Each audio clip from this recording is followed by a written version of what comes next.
But what a start of the season we've had. Marcus Byfeld has come in and absolutely dominated the first 3 races of the season. But it is not over yet, and there's still time for the others to chase him down and try and fight for this championship.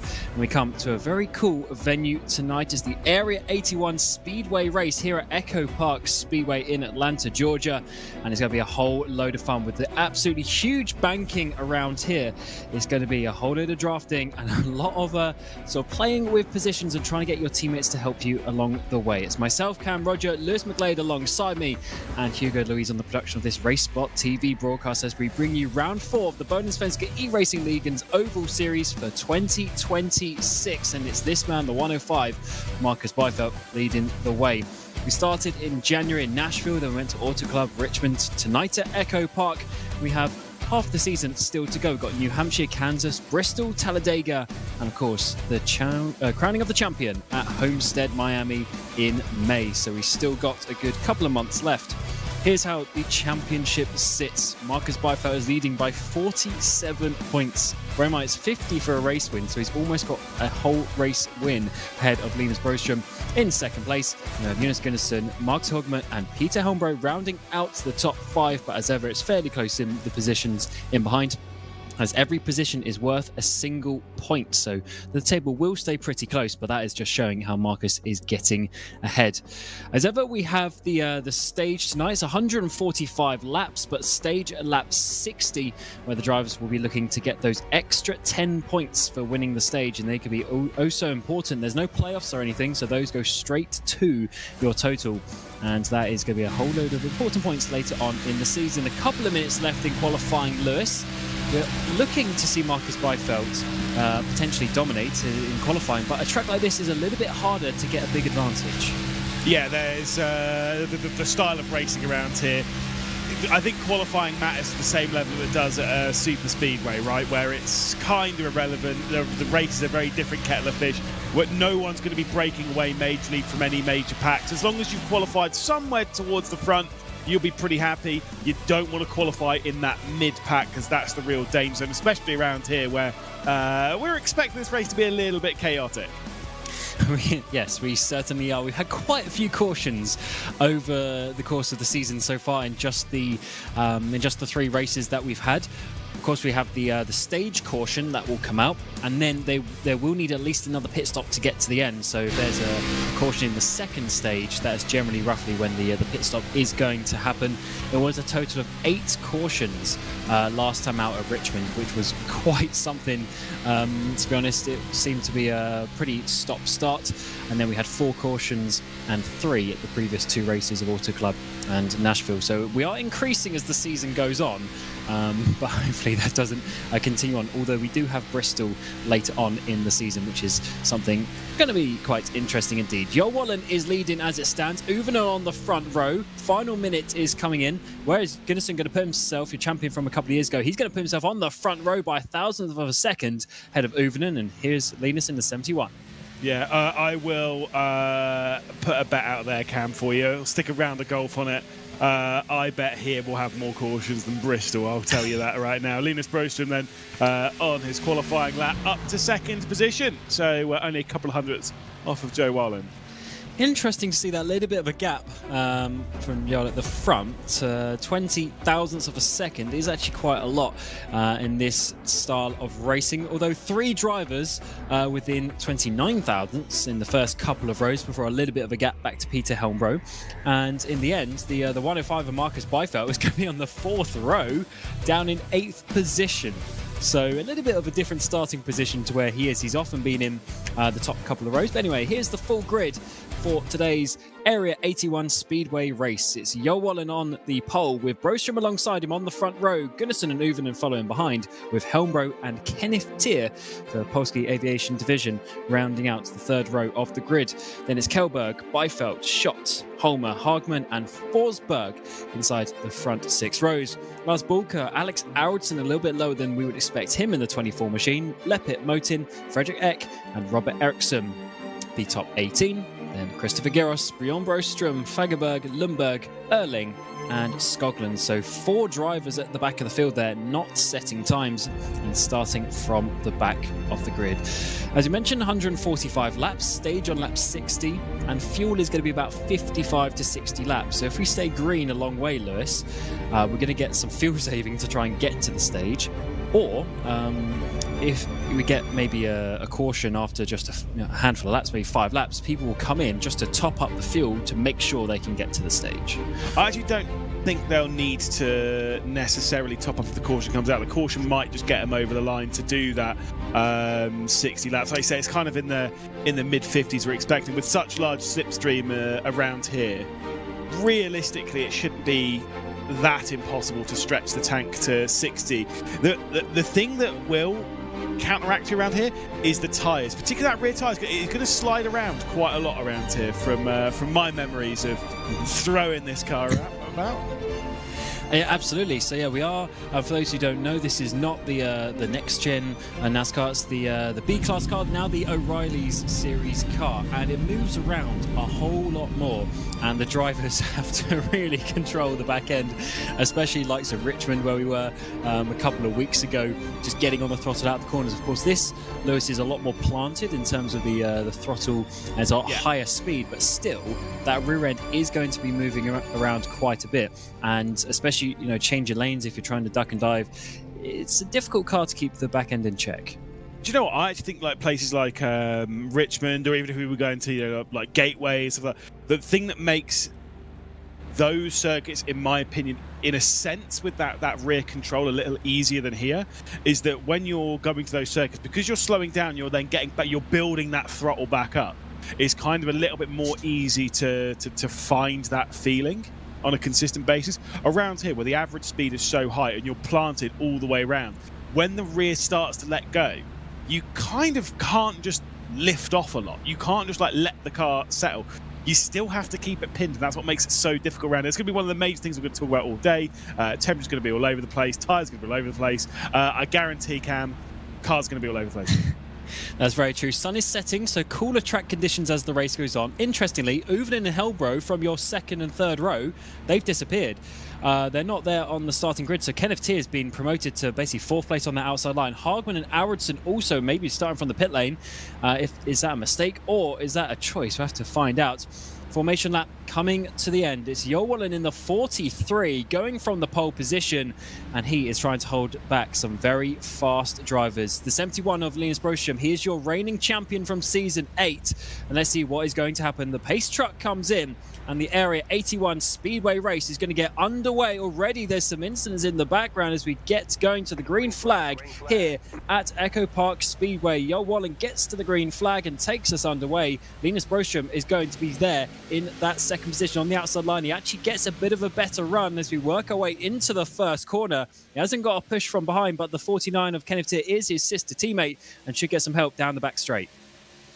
Going to get plenty of side-by-side round here. The slipstream's going to play its fair share into the afternoon. I think it's quite important, though, just to keep things nice, calm and simple. Those that would be starting from the pit lane, if they are able to get themselves back out of the circuit. Not a major drama. We are expecting a caution relatively early, depending on if someone trips over someone else. But right now, first lap into the books, and it'll be Jo Wallen leading across the line.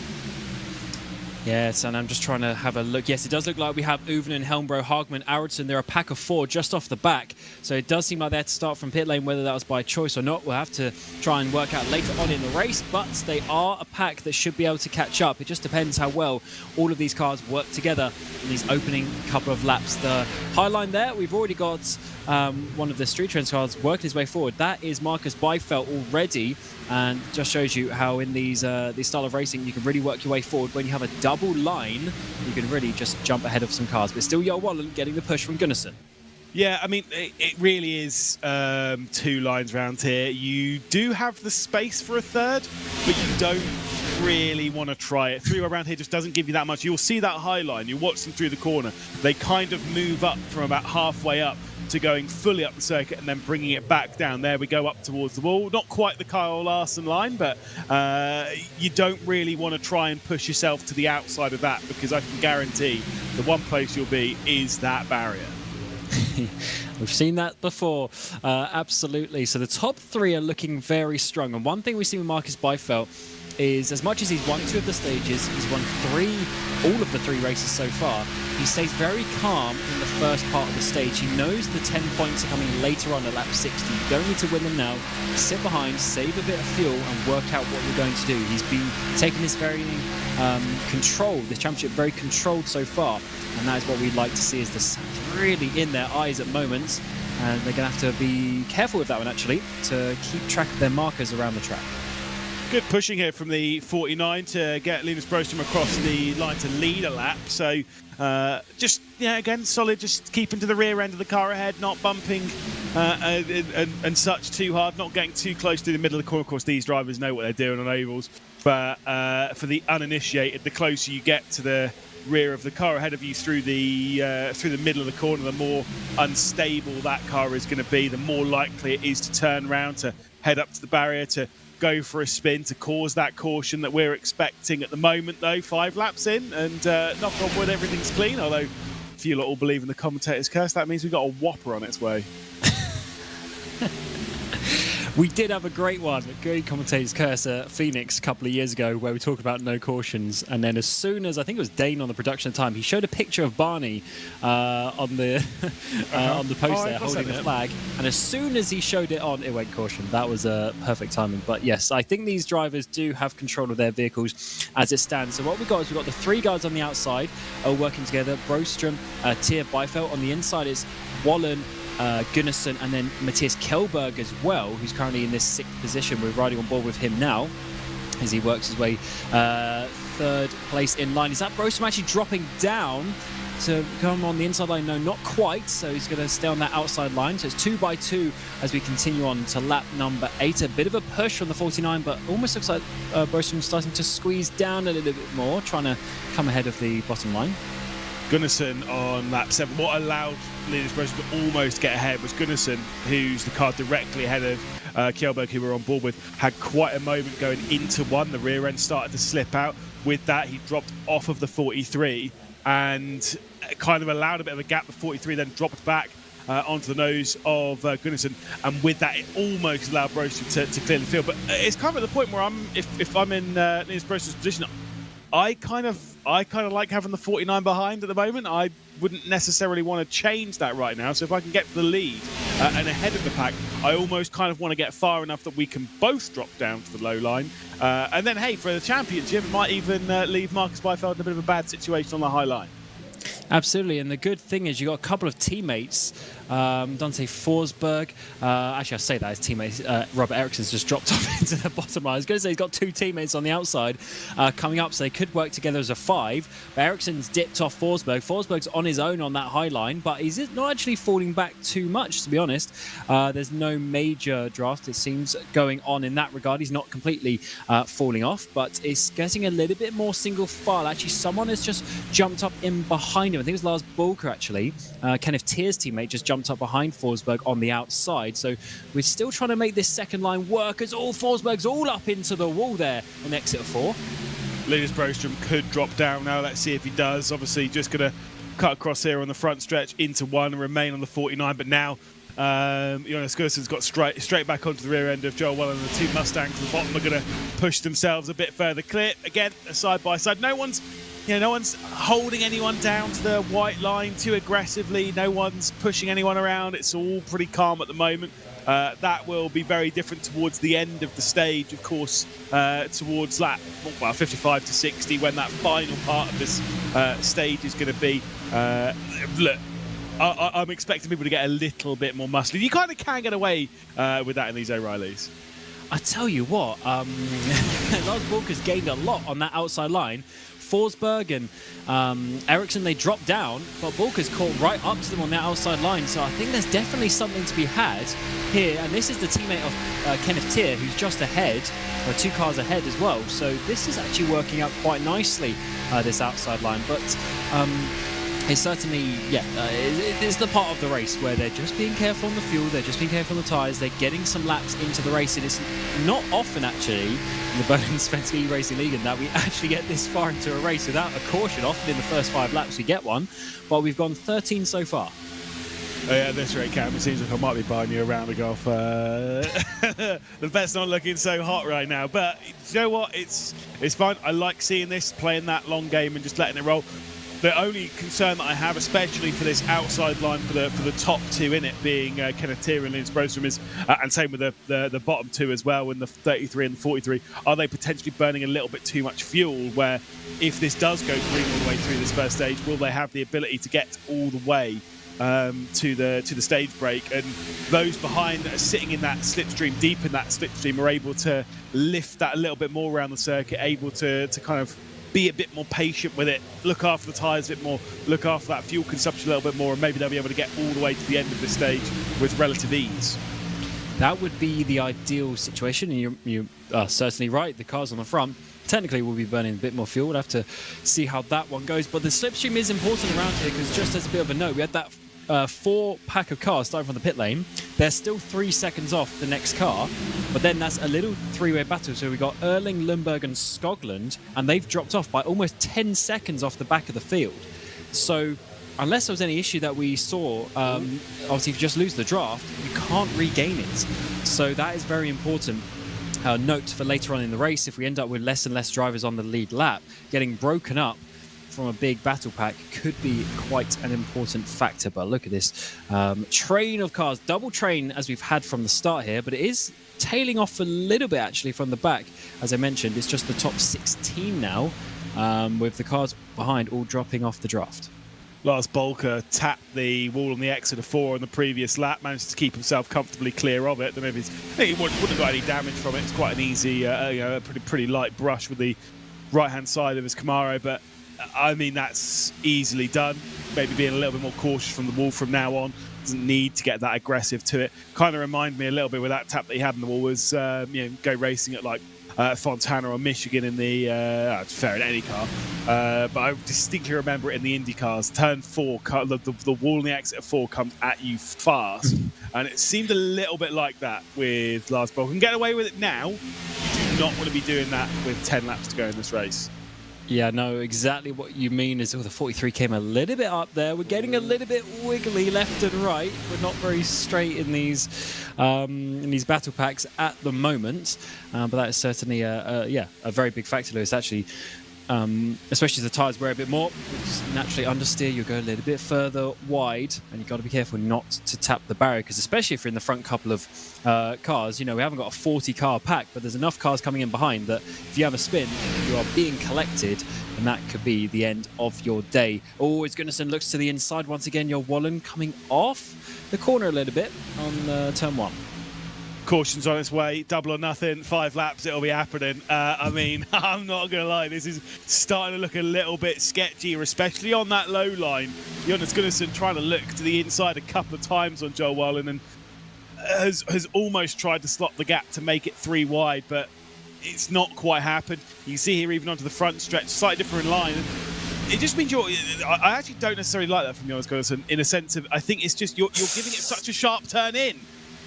Oh my word, that was once again Bohlin going high, Gunnarsson going low. We're 3 wide in the front train. Broström's got 2 low. He's got to be using his spotter wisely. Jo Bohlin's actually caught out here a little bit in this mid-pack, but he's keeping speed. He's holding it there. This is going to be very dangerous coming into T1 this time around. We've seen him go wide. If he goes wide again, he'll make contact with Broström. Yeah, brilliant racing between the front 3 here. It's going to be Broström across the line to lead in that trio, but they still remain at the same level, proving that you can use all 3 lanes. He's just trying to hold it a little bit tighter, make it a bit awkward for that group behind, as Broström will assume the race lead, and they're back to single file on the low line. That was awesome stuff for a lap there. I wonder if that was Gunnarsson just being like, okay, this is a bit too risky. Let's back out of that one.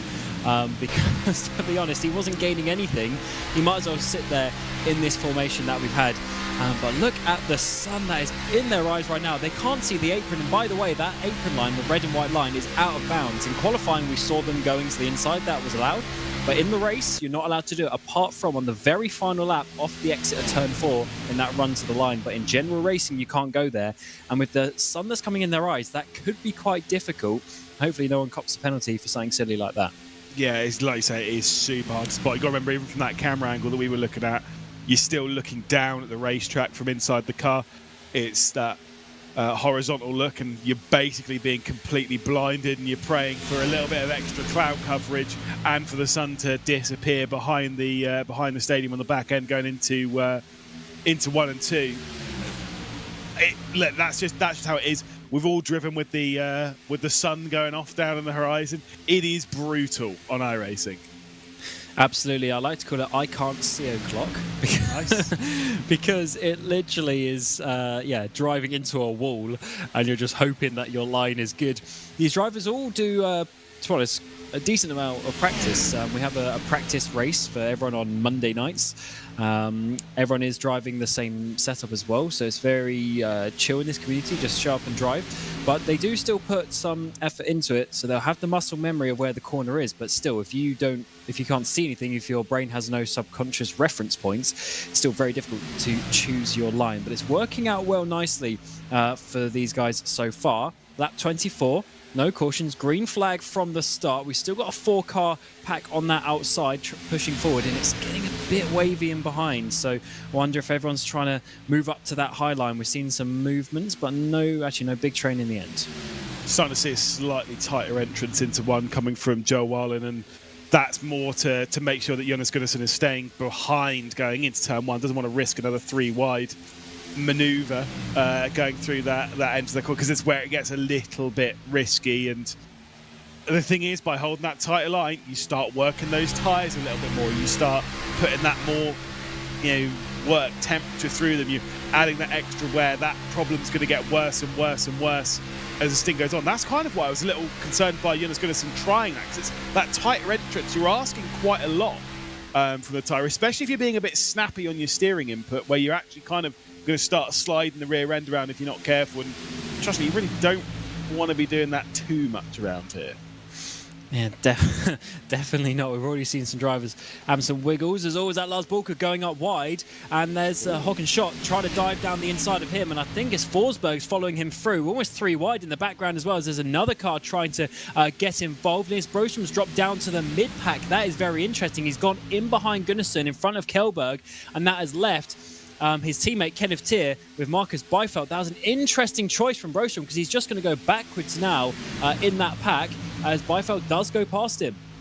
Byfeld's trying to drop down ahead of Linus Brostrom. This is bad for Kenneth Tier. He's going to drop right the way down unless Linus Brostrom decides to help him out and drop back onto the high side. But they're going to remain single file on the low line. 1 car remaining on that high bet. I think we're starting to play a little bit more of a longer game here, potentially, where we are just going to go back to single file racing for the most part. The outside line clearly works, and I don't know what Linus Brostrom's approach here is going to be.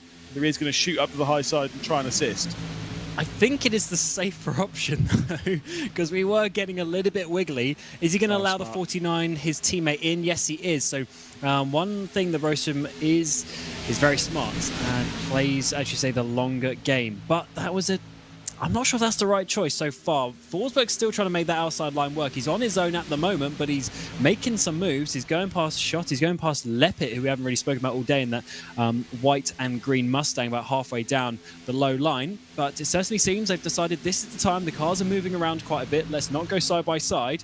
And the general consensus is to go single file again, as we're getting about halfway through the stage as we go on to lap 30.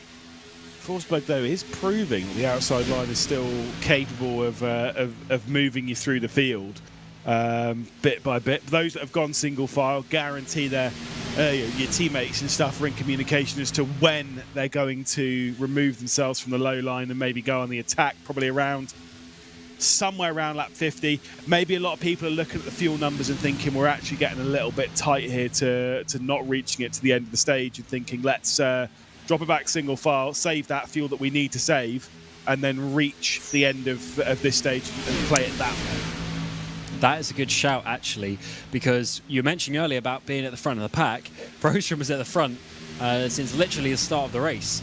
So maybe now he's going to drop in and try and save a little bit that way. But look at Forsberg. We're mentioning this. He was almost towards the end of this line, and now he's going to be in the lead in probably 3 laps' time if he stays in this position. So the outside line, I think it's quicker today. It certainly is, but everyone wants to keep that inside line for the track position, which is an interesting one. Kjellberg's trying to come. Lars Bulker a little bit further back. 3 cars only on the outside line. Wonder how much fuel saving can be happening from Joel Bohlin. Probably none. It's not like the Daytona 500, little couple of weeks ago now, where there was fuel saving even from the front of the field, which I was like, wait, they're like 2/3 throttle at the front, really? They were meeting those numbers. Let's go with that. It didn't work out actually, though. No, which was the funny thing. No, if in doubt, go full NASCAR.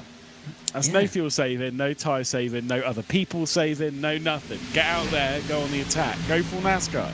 Exactly. I mean, this is not a NASCAR podcast, but they got 3 Toyotas at the front. They were fuel saving, but they still stopped early. Yeah. And then they Which came is out really bizarre. Yeah, and then they came out in a splintered pack. They lost a whole load of time, and then they were miles at the back in the final track. I didn't understand it, but anyway, they thought it was a good idea at the time. So I guess that's what they were going to do. But look at this from Forsberg. Outside line. It was outside of the top 10. It's like P13 or something a couple of laps ago. And now he's potentially going to be leading a lap here, lap 33. And the 357 is having a run on the outside. Yeah, could sneak that point for lap length. I think it's got a little bit easier for a lot of these drivers on the front stretch where the sun's slightly dipped behind either the grandstand, the hill that's on the exit T1, maybe even a couple of the billboards as well. It's just made it a little bit easier for visibility. You can also see there's quite a large gap between Linus Rostrom and Kenneth Tier. So wonder if that's, again, that added fuel saving, just lifting off that little bit more. Just not really worrying too much about the gap. The car behind isn't really close enough. We're riding on board with Forsberg here as on the outside of Marcus Beifeld for 3rd position. There was a space a little while ago that Forsberg could have dropped into, and now he finally does it. That's a beautiful single file pack. Very different to what we saw in the first 20 laps of this race. But since about lap 20-25, we've gone to this kind of single file formation, and now finally lap 35 is the one. We're fully single file. This makes it a bit more difficult to go up and down positions when you're in two lines. If your line moves forward, you can go by 3 or 4 cars very easily. But now, getting 4 positions in the same rate is very, very difficult. I'm sure some drivers will splinter out into a double file at some point. But remember, we're getting stage at lap 60. Fuel, we think they're on that window now. They're realizing it's going to go green. They're saving the fuel because technically fuel is just short of lap 60. So I wouldn't be surprised if a couple of drivers come in, a lap or 2 early. They'll sacrifice the points for the stage to try and get some track position because they want to get back to the front once everyone else pits at the caution. But let's see how this one works out. Yeah, the thing is, there's certain people that can't really pit. Those that obviously started this race from the pit lane, realistically, they're not going to want to pit because you're really gaining nothing then. If you do pit, because you're going to be going a lap down on everyone, and then when the caution comes out, it's one of those ones. I'm not sure where that starting from the pit lane really came from. Whether it was a complete accident, the fact that 4 people did it tells me it wasn't an accident. It was an intended strategy, but it's a strategy I don't necessarily hate, but I don't love. I'd rather just be in the race. I think all those that start from the pit lane were expecting a caution by this point. They were not expecting, 16 cars, all single file, 38 laps into this race. Yeah, that is very true, to be fair. What we see now is all of those cars at the back have caught up to each other. They were sort of all over the place in terms of lap times, but it seems like they've all come back together. So there is a whole second pack there. And I just wonder if they're going to be able to do something in terms of fuel numbers or anything to try and jump some places in the line, because the stage caution is naturally going to bring them back together. But if they can do something with fuel numbers, maybe they can jump a couple of places in the line. That could potentially help them. Here is all the cars in the split screen. This is all of the cars. So this is all the cars who started from the pit lane, and then those who dropped off and lost the draft, they've naturally found themselves. But they are 15 seconds, otherwise known as half a lap, off. That is how much you lose in 40 laps without the draft. It's just making sure that, like I say, if you're hitting your fuel numbers, everything in the top group starts to splinter a little bit more. I think there might be some fuel saving trying to come in from Joel Bohlin, and that's allowed Fagerberg to get through into the race seat at the moment, getting the push as well from Holmer on the high line. Beifeld's up there as well, who now will be the second car in line on that high side, getting a bit of a push as well. I think that might be Lars Bolker that's giving him the push. Tell you what, if you went to go get a cup of tea and you come back 5 laps later, this race looks a whole lot different in terms of the drivers that are up to the front. As you say, Fagerberg there trying to lead for a bit. He's got Christopher Giros on that outside line trying to push him. Robert Eriksson getting involved. Lars Bulker, they're trying to make something work. We've got Linus Broström. He's outside of the top 10 now. He was comfortable in that outside line position, but he made the interesting choice to go back into single file, and now he's in P12. It's a very interesting time. Only 19 laps to go in the stage, 18 I guess including this one. It is going to be a tough choice for these drivers to try and balance that fuel-saving number compared to also trying to get that track position. You don't want to drop off too far, but I guess what we've seen so far, Lewis, is you can change positions very quickly as we're seeing Dan Holmer go to the lead. Yeah, absolutely. He's going to sweep down onto the low side. Yes, he is. So straight ahead of Joel Wilder now, which would actually really help the 43, I think. It'll give him a little bit of option to fuel save. And I think that's what's happening with Broström. Because there's a bit of a gap between him and the pack ahead. I think most of that is a little bit of fuel save. Obviously, was sat on the high side on the outside line, but at the front of that pack and was burning a lot of fuel in doing so. I think this is trying to meet that number, trying to make sure that lap 60 is the target. Don't hate it. I actually think this is absolutely fine from Broström at this point in the race as things start to return to single file. And it does seem as though Fagerberg might drop back quite a few spots. He'll want to find an opening, drop back to the low side. Because you have to remember, it's actually going to be about lap 62 by the time they come into the pit lane because of the caution period process. So they do need to make sure they're getting there on that fuel number if it does obviously stay green until the caution. And it looks like, once again, we go back down into a single file format and everyone is going to just hold on for another lap. But what I like, Lewis, is that this changes very quickly. We've seen in some other races where likes of Byfeld, Broström, they can get 5-10 seconds ahead of the pack. Of course, it's a different style circuit today, but still, it's good that we haven't got any breakaways and basically anyone could win this stage. Yeah, obviously it doesn't really matter in this point, but I always quite like it. It's nice to have seen that we're 45 laps in here in a race like this where we've seen a Mustang lead, a Camaro lead, and a Supra. So that's fun. Whether that, I mean, obviously means absolutely nothing. Especially on fixed setup. Fixed setup. They're all driving different looking cars. They're all driving the same car though. They are the same. Like, yeah, well, we won't talk about that because it's a good fact indeed, Lewis. And one thing I do like about the facts is one car on their own can stay on that outside line, which is very interesting for later on in the race where you're trying to position yourself for the run to the line. If you can actually make it work, well, I say that Fagerberg's now dropping back a little bit, but I guess it depends how you work with the drafting on that inside line. And just one note, by the way, you can't really tell so much, but we are 1.7 seconds off the fastest lap of the race. Yeah. So it looks like, you know, they're not really doing much in the corners or anything, but they are slowing down quite a bit. A mixture of the tyres, a mixture of the fuel saving, we're going a lot slower. Do not like that damage on the rear end of Lars Bulker's 372. There is a pretty sizable impact on the rear end of it. Clearly it's not affecting the balance too much of the car, but this is one of the things that sometimes being in the pack, it can mask a car's problem. Like you say, if you're losing straight line speed, obviously, but even if the car's a little bit unbalanced, as soon as you get into some clean air, that's when you can actually start to feel that imbalance of the car come back in if you do have some damage on it. So hope that's not the case for Lars Bulker, but there is a lot, it is a massive dent on the rear end of that car, unfortunately. Yeah, I mean, at the pit stop, I guess they'll have time for a couple of seconds of some optional repairs, but we'll have to see. As we are seeing some wiggling, aren't we, Lewis? Drivers are moving around. The tyres are going off. The tension of their finishing position in the stage is increasing, and the drivers are now starting to try and really force some moves. But I do wonder where we're going to see some big names jump up towards the front. We got Linus Broström, he's down in 14th position. Marcus Byfeld sitting in 5th, hasn't really looked keen to get to the front so far, but surely they want these extra 10. So it's 10 points for winning the stage, and it's 9, 8, 7, 4, 3 and all that. So, you know, I don't know my numbers anymore, going down for the top 10, but you know my point. So it is some important points, especially the top 5 or so. You're starting to sound like that race director from the Le Mans 66 24-hour of Le Mans that we did. What would that have been? 7 years ago now? Counting down from 10, missed 2 of the numbers doing it. Excellent. Excellent to have heard. Straight in a single file, yeah. Daniel Holmer, race lead, still held.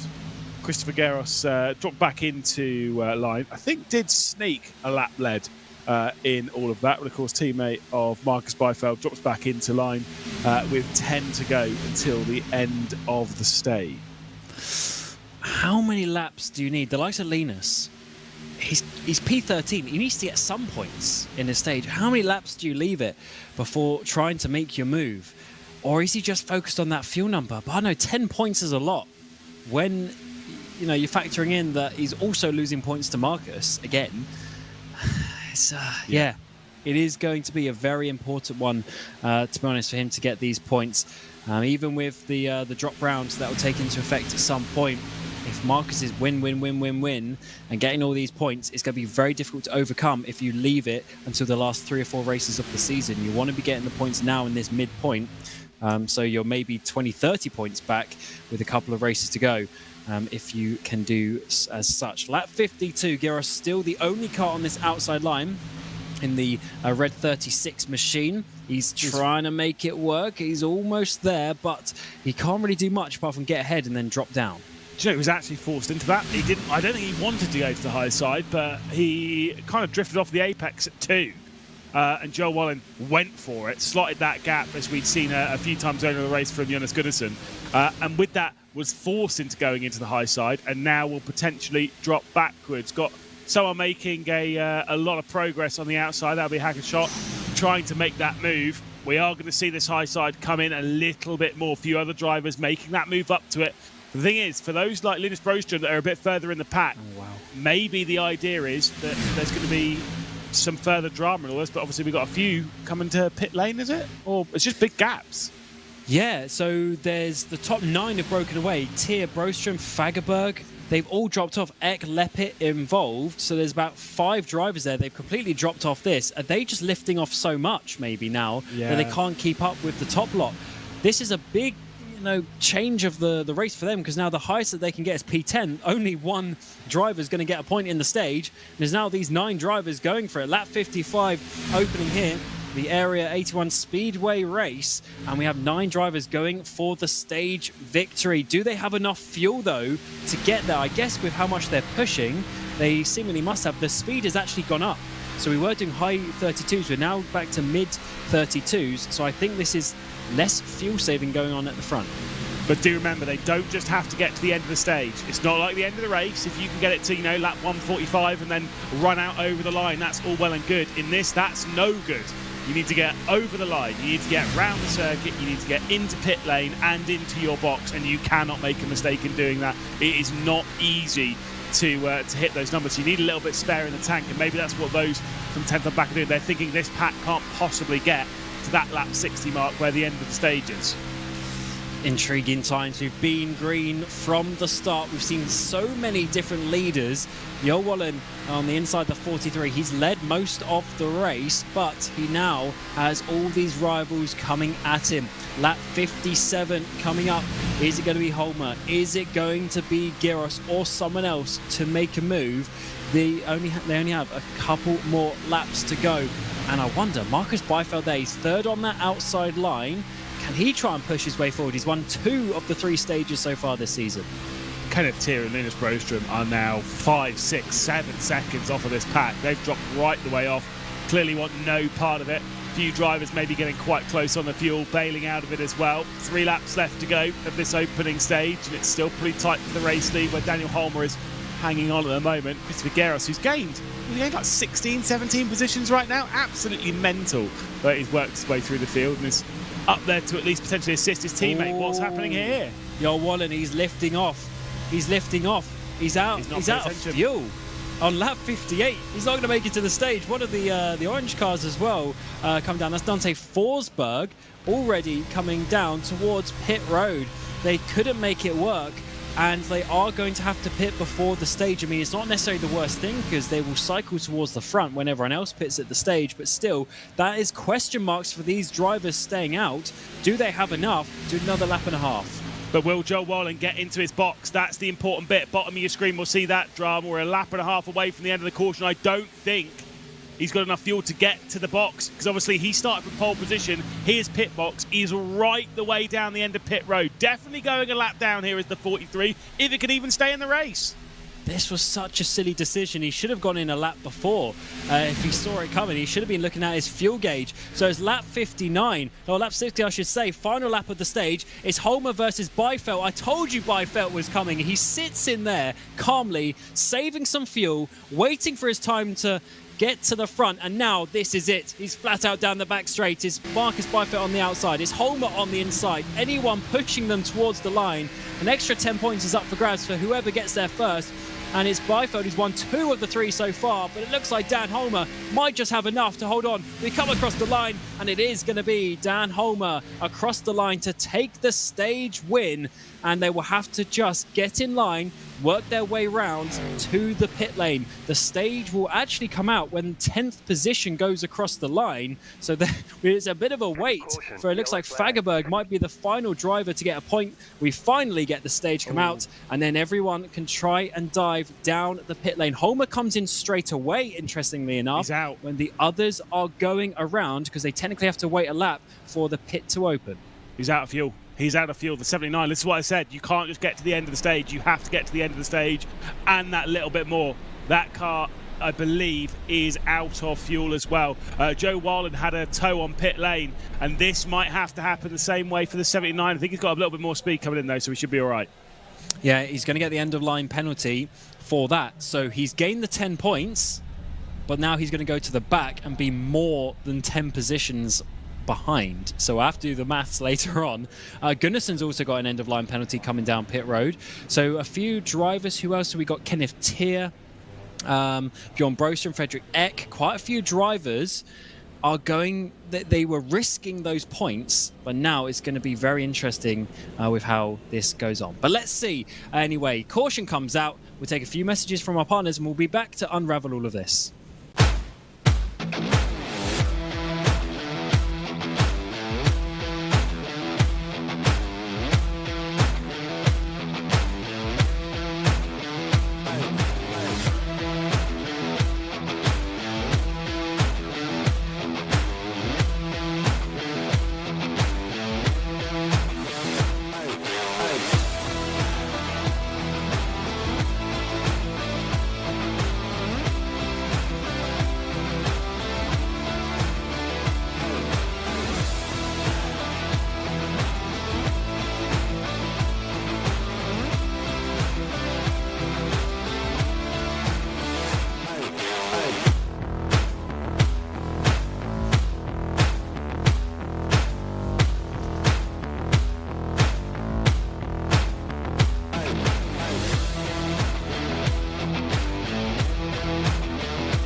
Well, we stayed green all the way to the stage, and it was Dan Holmer getting the extra 10 points and the stage victory here at the Area 81 Speedway race. We're at Echopark in Atlanta for round 4 of the Bohlin Svenska Eracingligan's Oval Series for 2026. It's myself, Cam Roger, Lewis McGlade alongside me, and Hugo Louise on the production of this RaceSpotTV broadcast as we are in the stage caution period of the race. Because he came in technically a lap early due to the caution process, along with others, Holmer is going to go to the back of the line, and that's going to lead Marcus Byfeld out at the front, second in the stage, but he's going to be leading the line when we get to the end of all of this. And what a run it was at the end there, Lewis. He was sitting pretty, got himself to second place. Yes, he didn't win the stage, but there's still 9 points compared to his championship rival, Linus Broström. Yeah, that's why he's championship leader, like you said, played it really calmly through the pack during the opening parts of that stage. Just played the long game, made sure the fuel number was hit when others weren't quite hitting that target, when some were pushing a little bit too hard, was able to find his way all the way to the end of the stage without any major dramas. Of course, some big heavy hitters in all that. Joe Bohlin right towards the end of the stage, running out of fuel with about 3 or 4 laps to go. He is 2 laps down now, our pole sitter, unfortunately. Again, others like Forsberg and stuff will be starting from the rear of the pack. Daniel Holmer I've got in 11th position at the moment on his start, despite that end line penalty. Exactly, and some big moves like Alex Aronson. He's up into 7th place now in the 24 car. He was one of those drivers who started from the pit lane. He was 20 seconds off the lead. He was all the way back, didn't have the draft, and now he's 4th in line on the outside. Pace truck comes in. The Area 81 Speedway race here from Echopark, Atlanta is going to get underway for the second stage as we go 80 laps to the finish of this one. We'll need another pit to get to the end, and importantly, they'll have an extra set of tyres as well, assuming we get a late caution. Byfeld gets us underway, a single file for the first few drivers on that inside line, and we are looking at a few drivers by the way of Uven and Bjorn Broström. They got black flags over that caution period too.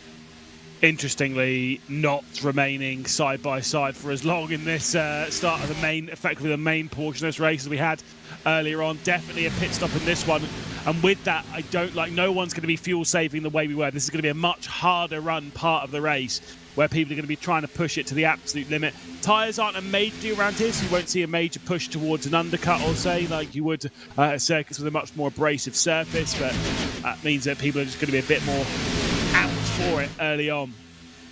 They certainly will. We're already getting a outside line trying to make something happen. Håkan shot Fagerberg.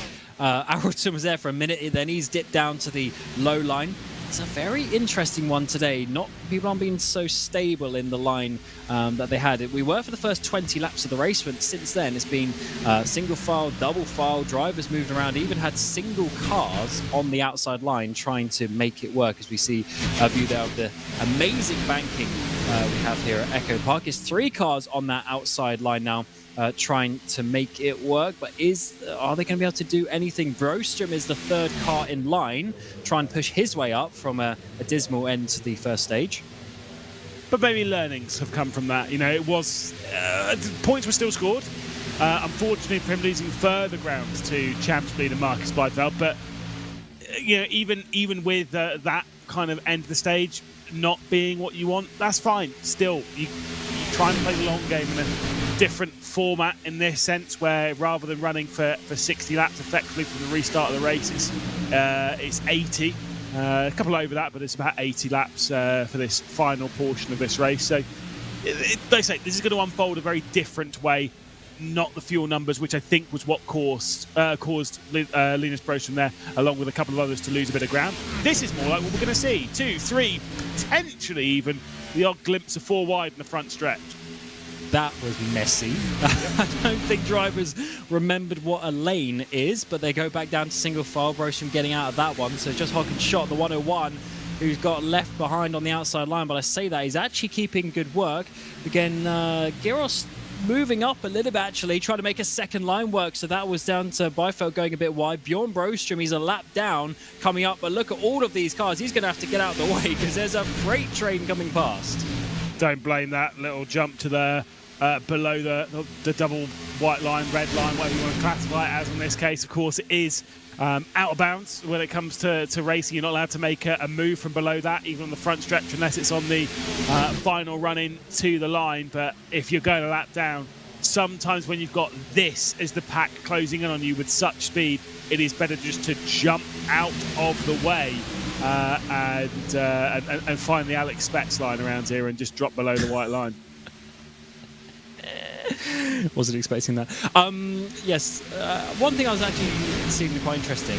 Alex Ericsson dropped down to 12th place, so I thought he was going to be making some moves, but he's actually just gone to the back of this little inside line and maybe just taking it calmly. And he's really out of it, to be honest, in terms of how his championships gone. He's struggled. He has got one pole position this season, but he's 8th place in the championship. I think it was the first race of the season he basically didn't do. He basically DNF'd at the start of the race, and that is why he's 73 points off. So he's really in recovery mode. I guess that first race will end up being his drop round, but he's not really a championship contender so far. I was expecting him to be a little bit higher up, as this is moving all over the place again. We got 2 Sim Race Sweden cars. We got Motin pushing his teammate Shot to the front. Shot was the only driver on the outside line a couple of laps ago. Then there were 3 cars in front of him, and now he's pushing to the front to try and lead across the line, but not quite enough. Byfeld still leads.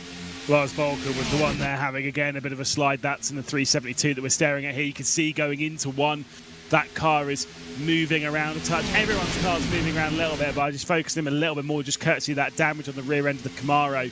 And the further that car's got to the front, the more unstable it's got, as you can see.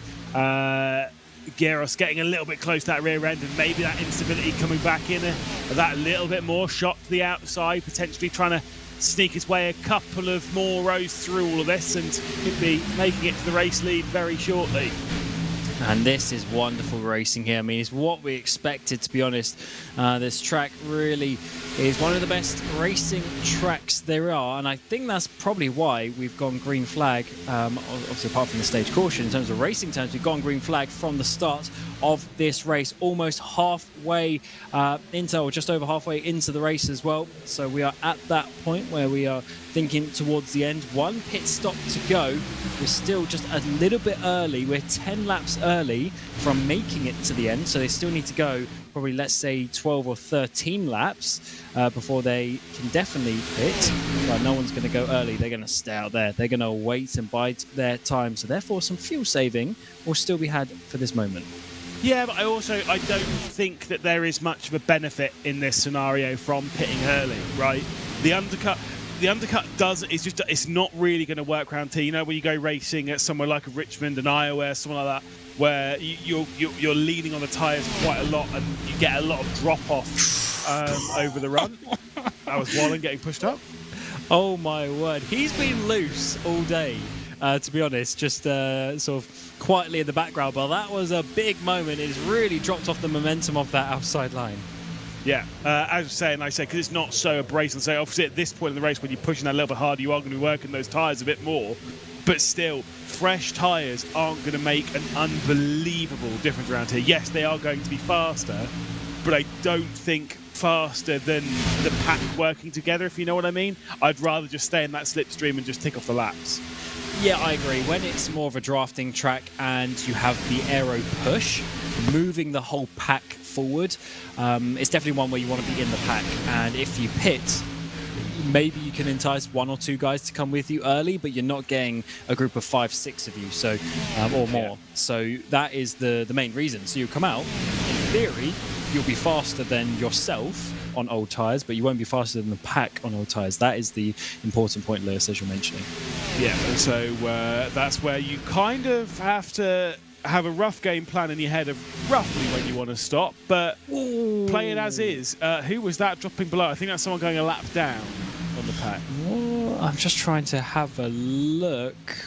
Yeah, it would have been Kjellberg if it was on the lead lap, so it must have been Robert Erling, maybe, or Frederick Eck, the 19, who was the one dropping out the way there. That was a little bit of a wild moment, though, but we are continuing on, and we are staying in a fairly chaotic pack once more, but all the drivers are giving themselves room, and we're seeing the same thing, Lewis, where we saw this in the first stage, where on the outside line, there's probably about 4 cars, currently being led by Linus Broström, working his way forward. But it's generally about 4 cars or so go to the outside line. We don't get a big, long train on that outside line.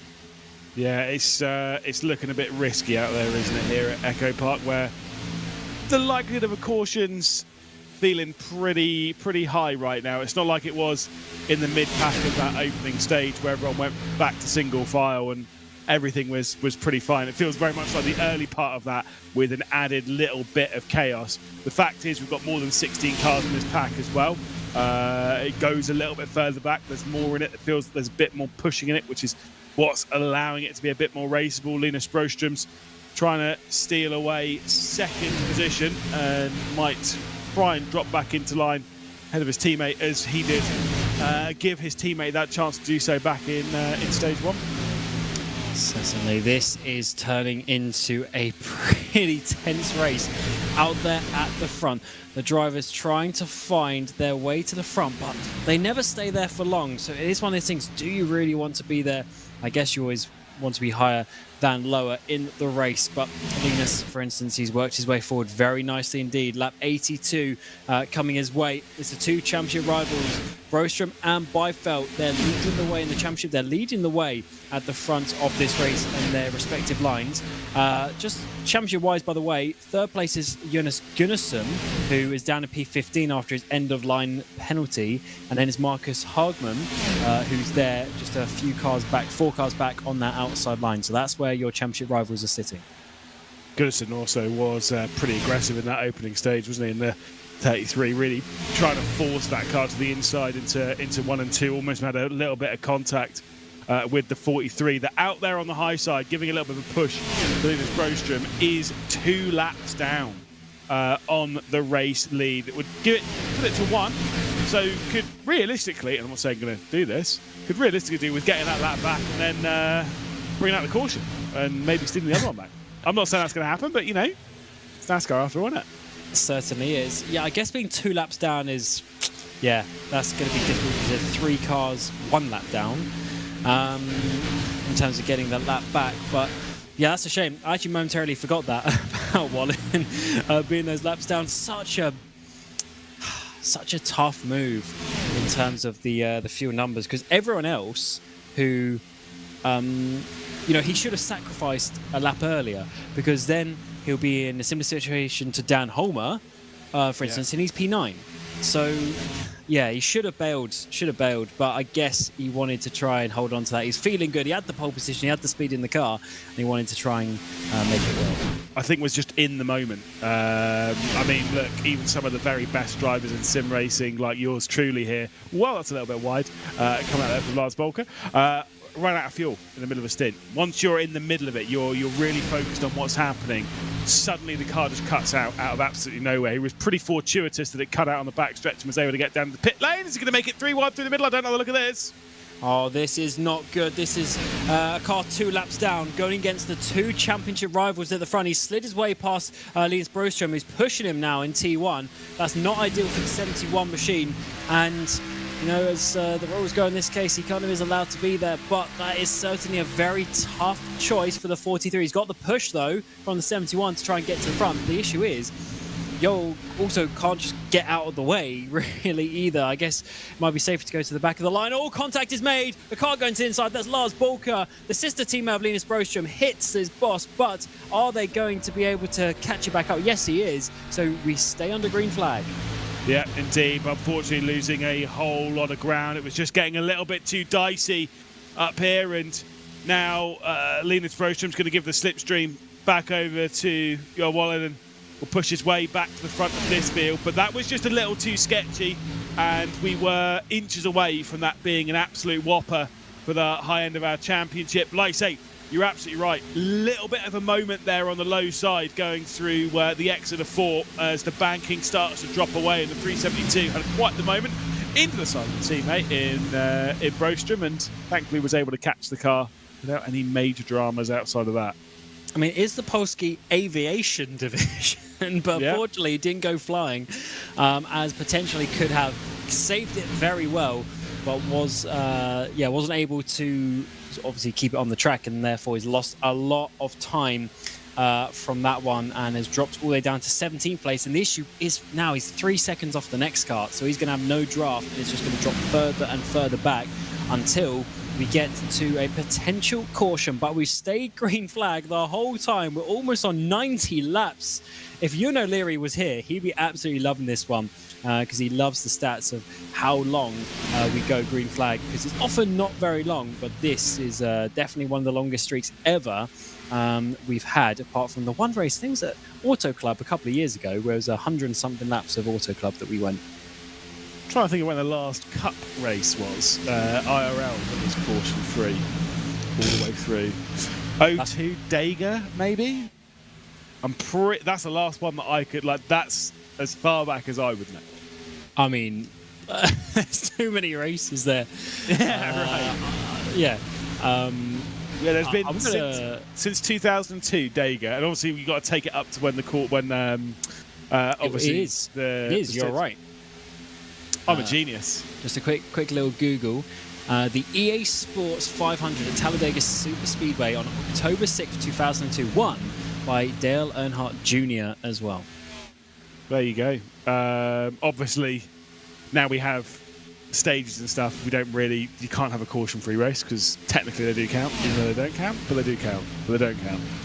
But they do count. Yeah, I guess on our result system, the number of cautions will still say one after the race. That is exactly. So they do count. But no, Ewan O'Leary decided to abandon us for the evening, so it's fine. I will bring the stats to the table where I can.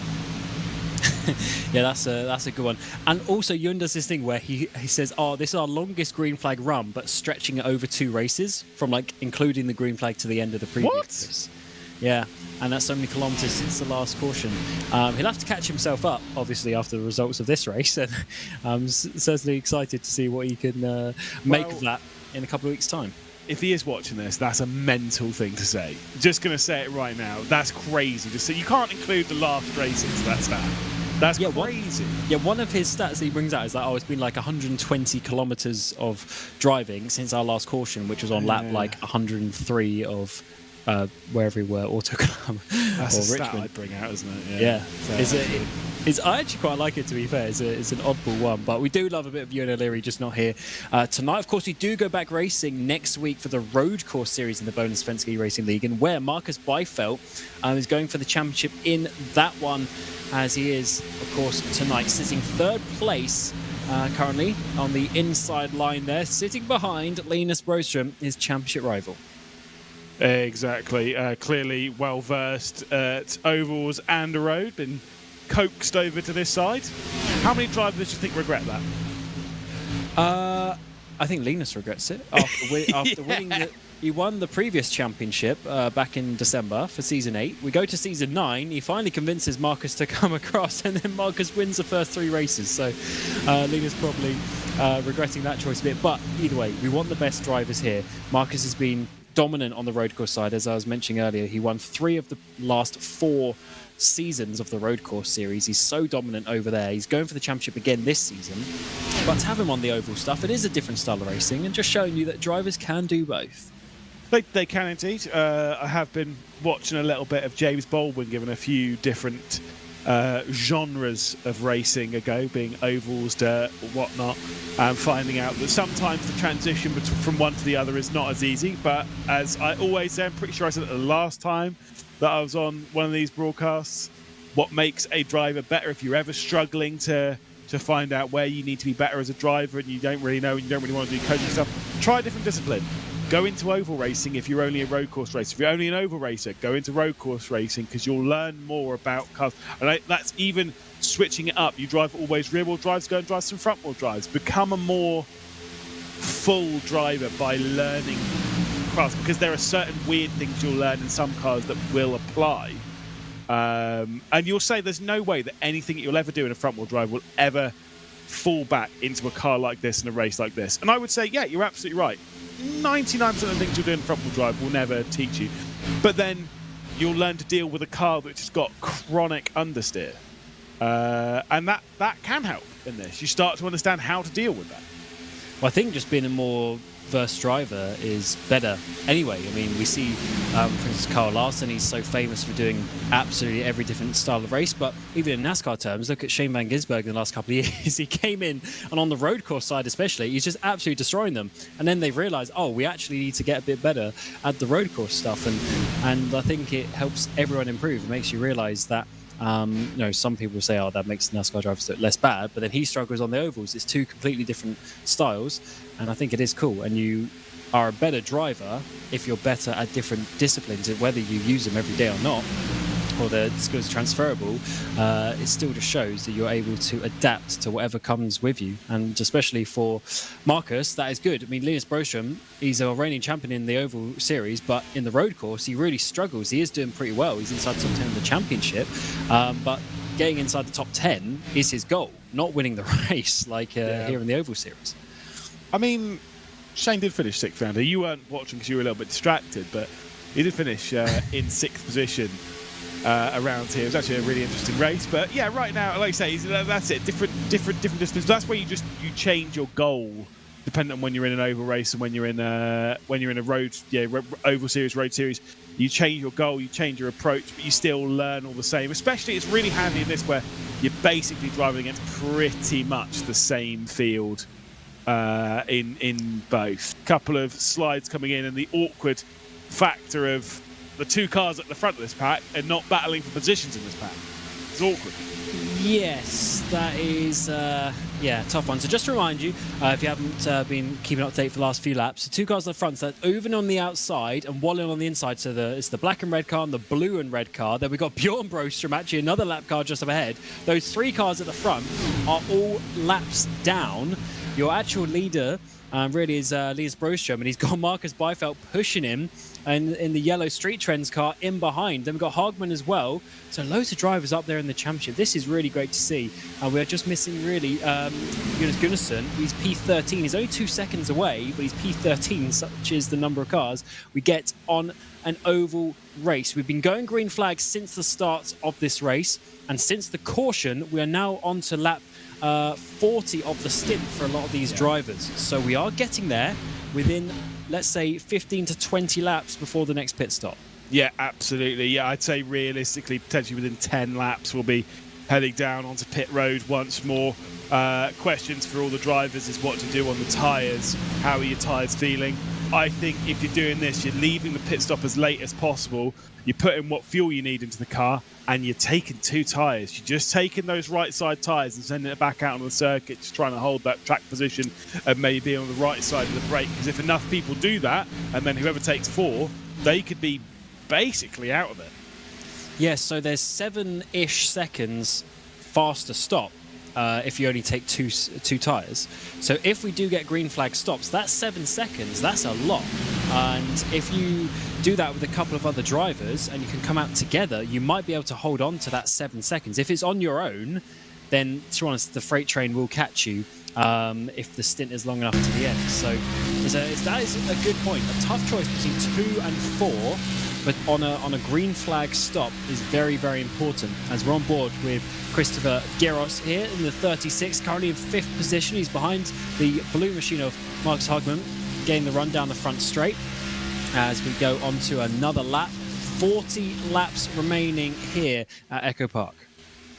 He says it's a tough decision. I mean, look, obviously I'm not behind the wheel of the car. I'm not driving it. I'm not feeling it. I'm not understanding what's happening beneath my car. But from my relatively limited experience on ovals, that 7 seconds is worth quite a lot. It really, really is worth quite a lot.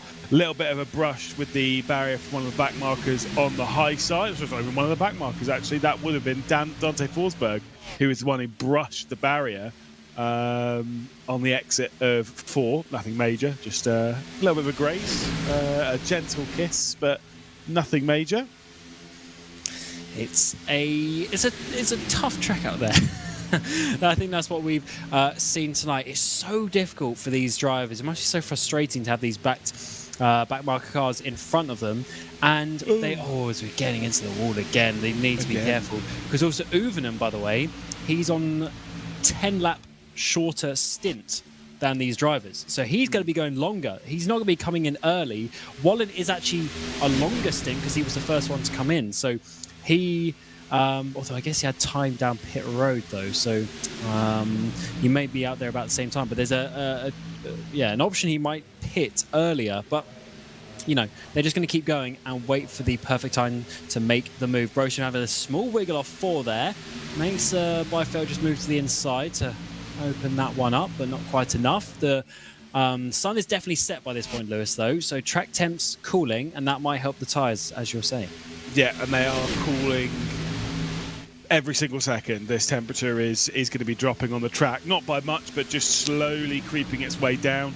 Obviously warming up as the cars go over it and then cooling down as they're driving away. Look, we're expecting pit stops within the next sort of 10 or so laps. Realistically, they'll be heading down onto pit road. But you're absolutely right. You kind of don't want to pit by yourself. You don't want to come in with everyone. You want to come in with a select group of people that have got solid cars, solid. Well, they're all driving the same car. You know what I mean? Solid drivers. You want to pit around the same time, and you've got to nail that pit road sequence. It's not the easiest run on the way out of pit road, but you actually do have quite a lot of room on the exit of pit lane round. Yeah, you do actually. When I don't know if we'll be able to see it from the camera angle, but there's a little blue line on the inside of T1 here. Can you just see it? Probably not. But the actual sort of speed limiter line is really wide on the apron, so they do actually have quite a lot of options in terms of the line that they want to run, or even if you're side by side with someone, to be honest. There's certainly some good opportunities there. As lap 110, 35 to go. We're on lap almost 50 of these stints, so green flag stops it looks like it's going to be. So who is going to take that opportunity? The good thing is though, Lewis, even if you do pit under green flag, if there's then a caution, you do cycle to the front as long as you keep on that lead lap. Yeah, indeed. Well, I mean, when was it, have you had green flag pit stops this season so far here? Or was the last time we had it 3 full moon on a Thursdays ago, according to you and O'Leary? To be honest, I need you and O'Leary for that stat, to be honest. Yeah. But I'm trying to remember now. I think we did get green flag stops at Auto Club That's in fair. the second stint at the end, I'm pretty sure. Love Auto Club. What a track. Rest in peace. RAP indeed. Oh, yeah, right. So sad. At least you have Michigan, but it's not the same. Yeah, it's going to say, but not the same. Fontana is Michigan, but slightly cooler because it's very much less loved, and you can tell that by how bumpy the track is. Yeah, it's certainly a shame as at Forsberg here, by the way, on the outside line with some lapped runners in front, as we also get Lars Bulker there letting them go. Forsberg is technically in the lead at this moment as we're getting to very close to 30 laps to go. He's getting very close as he tries to slide down, and he just gets in front of Broström. Yeah, Bohlin was moving all over the place a little bit directly ahead of the car of Forsberg, and it's getting a little bit dicey in this pack. When are we going to see these pit stops? I'm almost at the point where if I've got teammates in this pack, I'm ringing them up and thinking, yeah, does this seem like a time you want to come into the pit lane? Because I'm feeling it right now as Frederick Eck will come out of the pit lane 3 laps down, but we'll be rolling out way behind this pack, but maybe just a bit of a start of the pit road sequence. Absolutely. I'm trying to find some stats on some of these drivers up towards the front, because there's quite a few drivers who, of course, have not won in this championship, and I'm trying to find Forsberg to get an idea of his situation, because he's certainly a driver that we see up there. He's always in a bright orange machine, but we want to try. Yeah, we want to try and obviously see exactly some of his stats. So I'll try and do a little bit of diving into that one, because to be honest, he is a driver that we've seen around quite a bit now. Well, I'll let you have a little gander through the old stats book, as he currently leads this race with 3 cars around him, not for position, 1 car directly behind him for it, but continues to lead with 30 laps left to go here at Echopark, and keeping that low line, maybe thinking about that pit stop, and is thinking about that pit stop straight in the pit lane. He's going to go. So Forsberg is the first biter, and no one's come with him. Now, according to my stat, he's only ever had 2 top 10s. Hasn't even had a top 5, according to the website, which would be quite something if he can come and pull off a miracle victory tonight. But yes, he comes in first down the pit lane. That is a very interesting one. He was pushing quite hard, but we are 55. Well, he was 57 laps into the stint, by the way. A lot of other drivers coming down. That's Uven and Bohlin. They are coming in together. They are laps down. So this leaves Broström at the front. Within the next couple of laps, that is when we are seeing. But who comes in together? Because it all depends on the drafting, on the exit as well. Getting back up to speed is so important around a track like this. Dante Forsberg's taken 4 tyres on this, 15.4 second stop there, and will now roll off of pit lane. But yeah, that was interesting. Obviously, a lap down, yes, but we'll gain that once everyone's been in. Interesting to see him take 4 tyres. Will the rest of the pack take the same? I'm going to assume, but I guess there's still less than 30 laps to go. The issue is we were over a second off the pace. How much of that is fuel saving? How much of that is tyres? Considering we're going a little bit further than 55 laps, which is what the field is on your own, I guess we are maybe saving a little bit, but that's also just naturally being in the pack. A lot of drivers coming down pit lane. How many are we going to get? We're going to get the leaders. We've got Broström. We've got Byfeld. His teammate Giros is coming in as well. As also, who was the other driver? I think it might have been Bulker maybe, or Kenneth Tier. No, Bulker I think it must have been, who came in. So they are coming down pit road, and this is good because it's a decent sized pack at the front. Yeah, I mean, I don't think that there was much fuel saving, if any, happening in all that. I don't think there's just any need for it. You know, the second drop off will mostly come from tyre wear, and of course you're absolutely right, most of that is going to be on the right side, but the left side is still getting worn quite a bit round here. The cars do slide. The more they slide, the more you're wearing out both sides of the car. There's the pack on the top of your screen for the race lead. We'll go back side by side. We'll see the pit stop times there on the right side of your screen, and interestingly only 2 tyres for Broström and for Giros, and for your championship leader Byfeld as well. Interesting, but they still have to take a decent amount of fuel. Caution comes out, so that is perfect timing. We got Kjellberg and Fredrik Ek, the 2 cars involved, I believe, in that one. So this is perfect time for those who just pit, because they can cycle to the front. Everyone else now will come down pit road under the caution period, and the tyre difference is obviously going to be negligible, as we've seen the 2 teammates come into contact.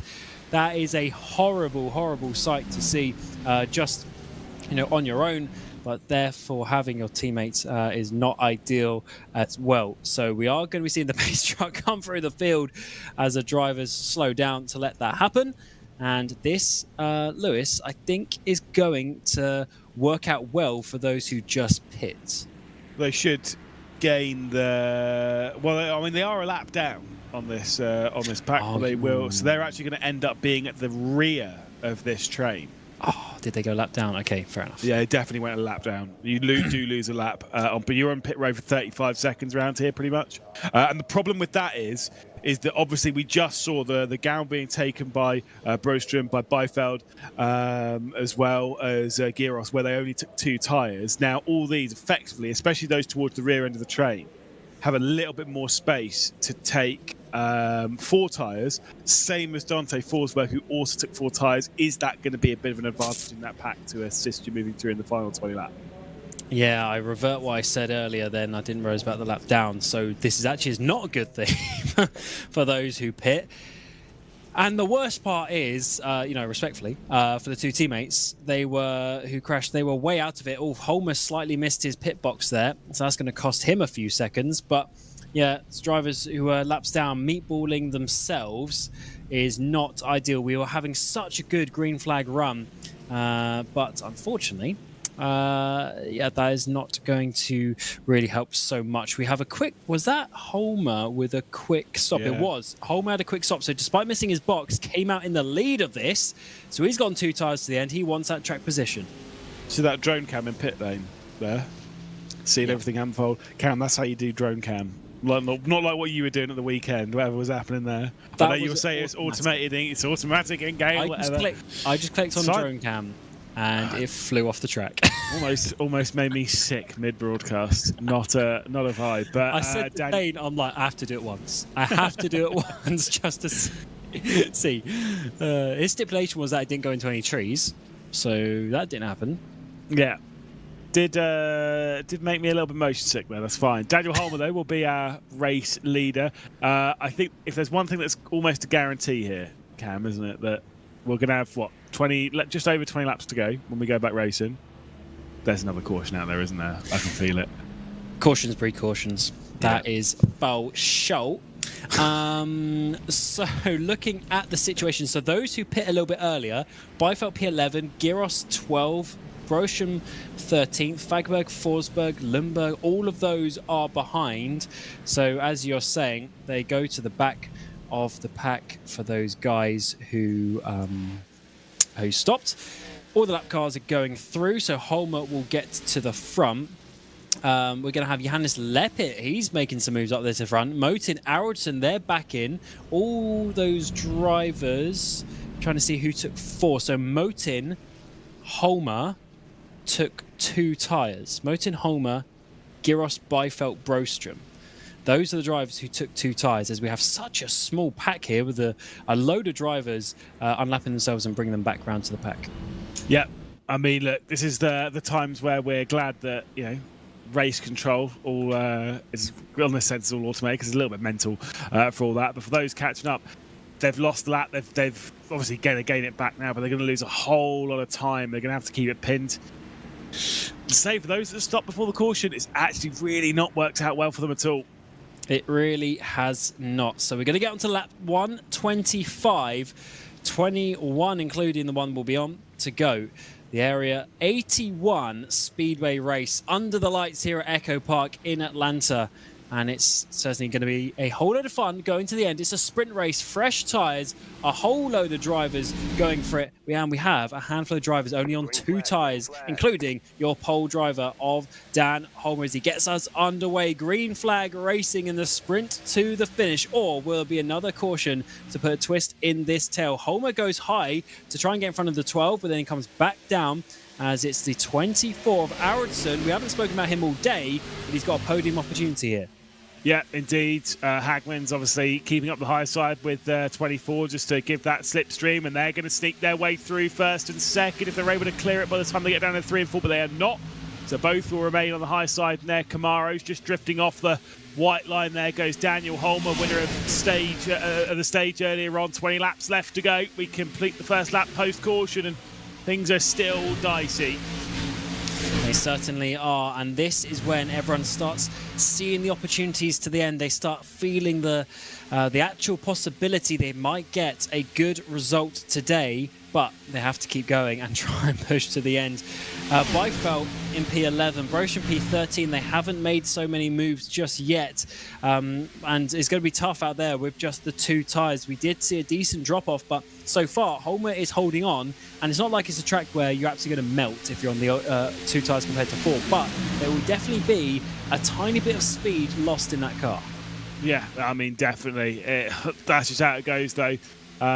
Sometimes those are the risks, so the gambles, those are the deals of racing. Ooh. Whoa, Holmer got a big tap there on the rear end from Lepit, and it almost sent him into a whopping crash as Lepit's having a moment again. Oh, he needs to calm down a little bit. We don't want another caution, surely. The green flag racing today has been awesome, and this is a very enticing prospect if we stay to the end. Everyone does have an extra set of tyres, by the way, so if we do get a proper last-minute caution, there may be the opportunity, if it's in like another let's say 10 laps time, it's going to be a little sprint to the finish. There may be an opportunity that drivers do come and take fresh tyres, although, as you've seen today, tyres aren't the be-all and end-all. Track position seems to be king around here. Brosham's going backwards. He's P15. Yeah, that's not good for Broström, who's looked strong relatively all afternoon. But, I mean, look, not exactly in a great spot for Marcus Byfeld as well. Got to remember with Broström, with Byfeld and with Gyros, they are all on 2 tyres in all the middle of all this. So they're not able to throw the car around. They took a gamble, and they are basically paying the price for that gamble, hoping for another call, hoping for the requirement. Someone coming down to the pit road there was just trying to get out of the fight. Yeah, I didn't quite see who it was. So Erling did drop a position. There's a big slide in there for Kenneth Tier. He drops down to the low line. Homer goes up high. We're 3 wide across the stripe. We work our way in towards turn number 1. Hogman leads on the inside line. Homer on the outside, but it is getting tense out there. Not done yet. Guaranteed caution surely on the way with this kind of race, and they're all sliding around. Again, a big moment there for Holmer on the exit of 4. There's a big slide coming off the corner. Another moment in the background as well. This car is getting sketchy here at Echopark. And it's interesting, it's getting cooler. Technically, they should be getting a little bit more grip, but the drivers are moving around a whole lot more, and I think it's just because they're being aggressive. They spent so much of the race having these longer green flag runs where they've been taking their time, but now it's 15 laps to the end, and they want to push themselves to the front, and especially for Holmer on 2 tyres, he is going to be sliding just that little bit more than the drivers behind him. The problem for him, he's at the front. If he has a spin, the big one is coming.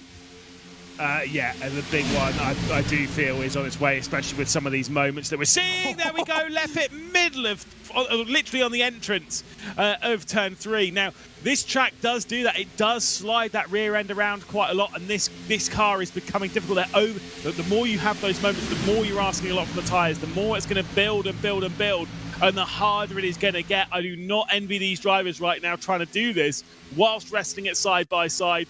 I mean, the fact they've kept it pointed in the right direction proves the skill, because this car is clearly not easy to drive right now.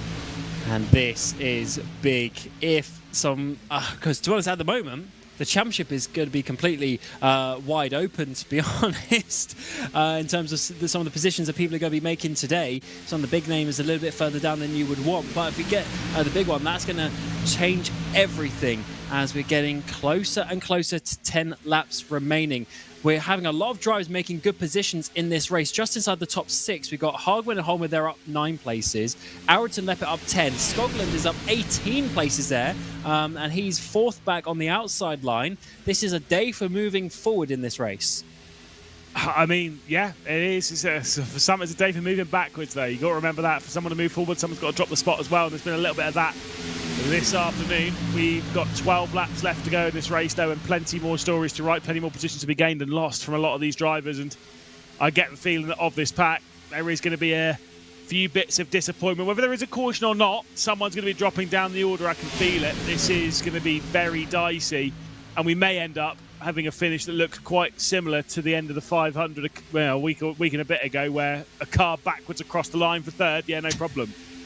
Yeah, that was a hectic finish, and I do love posts like, Carsten Hosevar did a post of like, 1 lap, too long or whatever he posted, but that's just always the way at races like this. You get pushes, you get bumps, you get spins, and everyone is fighting for their life at the end. 1 lap is a long time in this style of racing. Things can swap around very, very quickly indeed. As it's stabilized for a couple of laps here, it's looking rather nice, and we are seeing actually it's Gunnarsson 3rd place on that inside line. He is 3rd place in the championship, I should say. He is trying to work his way forward and gain some good points on Byfeld and Broström, who are P13 and 14. I mean, this is this is getting a little bit sketchy. It seems to calm down a little bit and then get sketchy. You can see how close the pack is as they work their way around the circuit, and many memes come into my head. That one from Flight where he's like, "So help me God." Yeah, that's where we are right now. This is looking a little bit scary. You almost just have to think, if there is going to be caution, cool. If there's not, I've just got to go for it. I've got to try and gain what I can and try and work my way through. And one thing, we do have green-white checkers. We have 2 opportunities for a green-white checker. So who took a little bit of fuel in case that was that's going to be the one, because you need obviously those few extra laps if we get to that stage. But we have two good solid packs here coming across the line. That 138 of the Area 81 Speedway race, Echopark, has been an absolute treat for us. So much green flag racing, one stage caution and then one accident caution here in this second stage. Oh, that's a bit of a bad push on that outside line. Hagman gets squiggly as Helmbro doesn't push in a straight line. You got to remember, though, when it comes to that pushing, as much as you've got a car ahead of you that you want to push, there might be a car behind that wants to give you a push. If those two meet at exactly the same time, you're in trouble. It's quite, then becomes quite a big push for that car ahead. You get those squiggles. 7 laps left to go from this point, and Daniel Holmer looking to effectively sweep the night out of kind of nowhere, really, isn't it? You know, considering the issues towards the end of the stage, where despite winning the stage, had the end of line penalty, in a very solid position right now. That is very true. He's 10th place in the championship, by the way. He's done all 3 races. He's only got 1 top 10 so far this season. He's a winner in this series, winning a race in each of the last couple of years. So he knows how to get it done at the front, but often he was overlooked by his teammate Jesper Eriksson. Jesper, of course, is only really doing a part-time season, so it's him leading that team with Jonas Gunnarsson, a couple of cars behind him, and they're trying to overcome, of course, the champion of Jesper Eriksson from a couple of seasons ago in season 7. But this is a good opportunity. Oh, caution comes out, 5 to go. This is going to be a proper option now. It's going to be Oscar Motin with the meatball. A couple of other cars involved. We'll get a replay of that shortly. But is this going to be opportunity? We're 18-20 laps into stint. Does anyone want fresh tyres? Oh, no. Linus Broström, meatball as well, into the pit lane. I was going to say, for those that are like Marcus Byfeld and whatnot, will they have to come into the pit lane? What happened to Linus? Getting pinched in the middle here and then sent up into the barrier. That is not good. That is 3 wide. Did he want to go 3 wide? Oh, it's hard to see from that angle. Did Linus have to go 3 wide or want to? Because he was in a situation where he needed to make some moves. Oh, it's a bit of a wiggle in front from Kenneth Tier, I want to say. That slowed some people down in behind, and unfortunately cost a lot of drivers. Skoglund, Motin, Broström, all with the meatball. There's Dante Forsberg. He was having a good race. That's Skoglund and Motin. And Bohlin just behind. There's a lot of drivers involved there, and it's a shame to miss out on live, because Broström, he was having to make some moves there, and in the end got caught up. There was a stack up right ahead of him as they were going into 3, and that stack up is what instigated all of that. Linus Broström on the pit lane. Obviously, the required repairs will drop him a lap anyway, and that is a shame for Broström, who's shown some solid speed so far this evening, and does that pass more of an advantage over to Marcus Byfeld, his championship driver? Of course, yes, in the sense of Linus Broström's going to be dropping down the order massively. Byfeld only 10th position though, and I'm not sure on 2 tyres how much more progress could realistically be made from there without any other intervention of the caution, unless he comes into pit lane. That's very true. Is anyone feeling a fresh set of boots? Is anyone feeling it? It's surely no. They're staying out. Okay, so they want to have the track position to the end, which I think is a fair point. The tyre wear is not quite as much as we have seen other tracks, so they are going to fight to the end. It would be the first win for Johannes Lepit. Of course, Dan Holmer, he's had a little bit of a quiet period for a few months, but this would be a resurgence for him if he is able to come back from this one. I'm really excited to see how we can get to the end, because we've also got Helmbro there. He's only had 1 win, and that was actually on a road course race at the Indianapolis. It wasn't on an oval.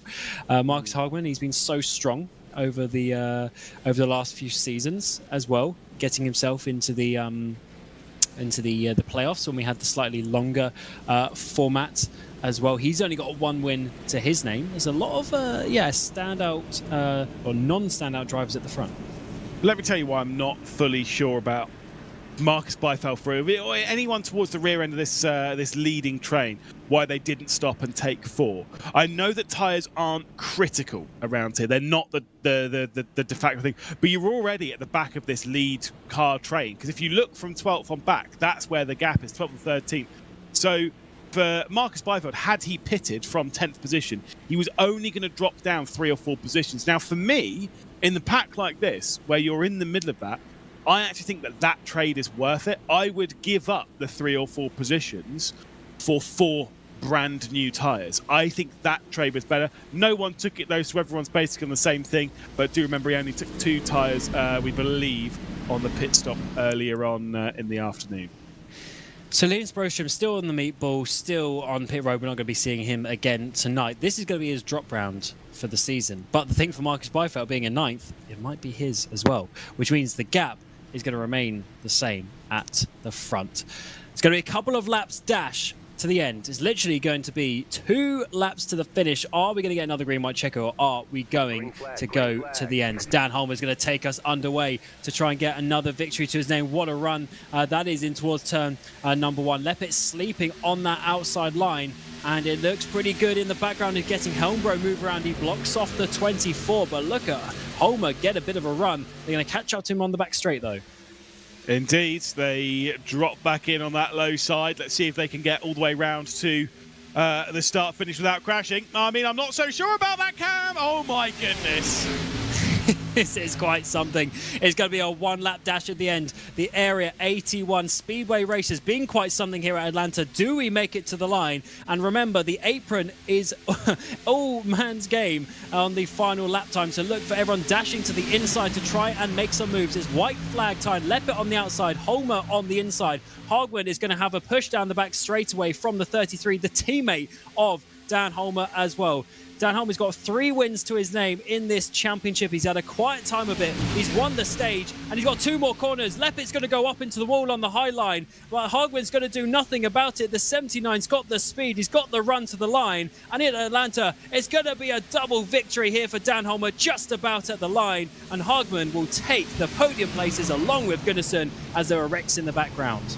Yeah, that was actually a really, really good drive from Daniel Holmer. I mean, superb performance to have won the stage earlier. Great performance in the main part of the race to have taken that one across the line in what was a relatively dramatic evening. I don't think he would necessarily think about the dramas behind as they were all jostling for position there on that restart.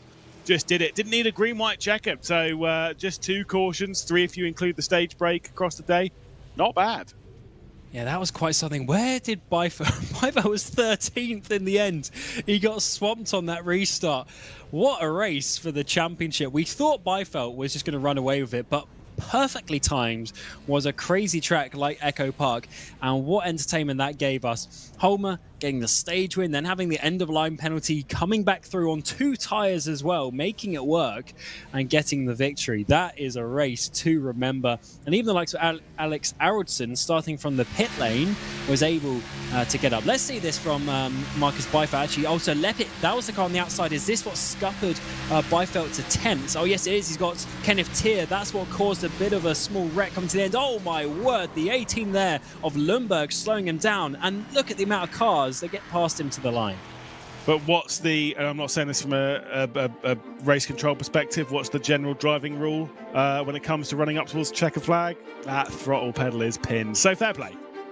Absolutely. So here's the results. 145 laps of action, a couple of cautions to the end, and Fagerberg the fastest lap on lap number 4. But in the end, it was Dan Holmer winning the stage and winning the race. Hogman and Gunnarsson will join him on the podium. Håkenschott just misses out on the podium in the end in the 101 machine, with the 24 of Alex Arudson in P5. Helmbro, Leppit, Fagerberg, Tier and Giros round out our top 10.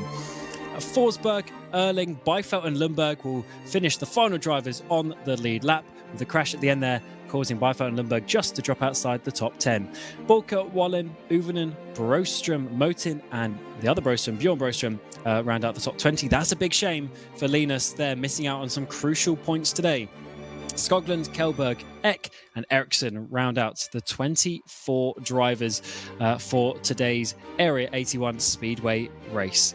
And what a finish that was. We'll see if some drivers join us in the commentary booth. We do have actually Marcus Hogman, so let's drag him in and get some thoughts of the number 12 MHE Racing by Morby driver.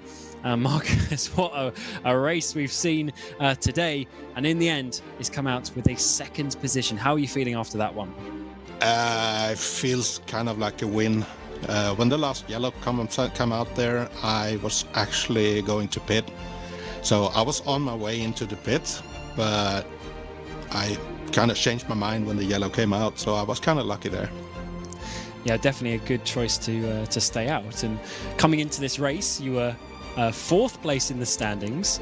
You managed to finish it just ahead of Yunus there on your outside, coming to the white line by 0.5 of a second to beat a championship rival of yours. You, of course, beat Linus and Marcus, who had difficult days, so good point score for you.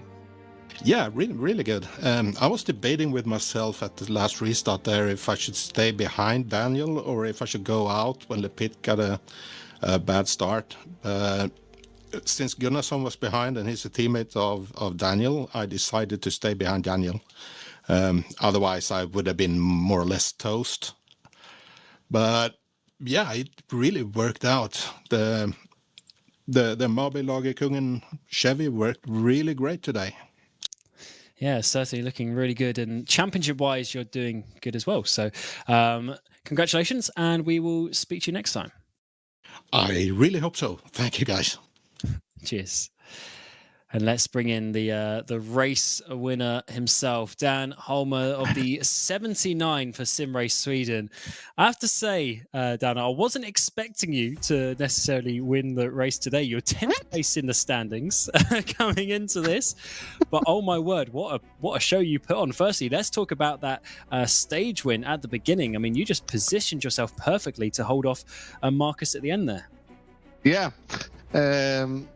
80% throttle all the way, even in the front, saving fuel. Just 100% throttle just to save the first place. Yeah, suddenly run out of fuel, needed to pit at the stage. Got the end of line. Yeah. Yeah, absolutely. Unfortunately, you got the end of line penalty, but it didn't seem to hinder you too much. You worked your way back forward, and I just wanted to ask your opinion. In the end, it looked like you only took 2 tyres at your pit stop. What was your thinking behind that? I know it worked in the end, but there was only maybe 2 or 3 other drivers who did that. Yeah, I said to my teammates, Gunnarsson, Nechut, and Mutin, I will only take 2 tyres, not 4. And I want to gamble. I want to see how long this will go. Yeah, certainly. It's been a great race for you to get, I believe, your 4th victory in the Oval Series. What do you think you can do this season? You've had a bit of a slow start, but the speed is there in the 79. Yeah, the speed is there, but yes, this kind of super speedways are my thing. If I survive the first to the stage, then I have a possible, maybe a P5, top 5 at finish. Yes, certainly you're looking very good. So congratulations on your win today, and we'll speak to you next time. Yeah. And then we will, of course, bring in the final driver on the podium, Jonas Gunnarsson, 3rd place in the championship coming into this, and 3rd place on the road in the end. So that was a solid night there for you in the 33.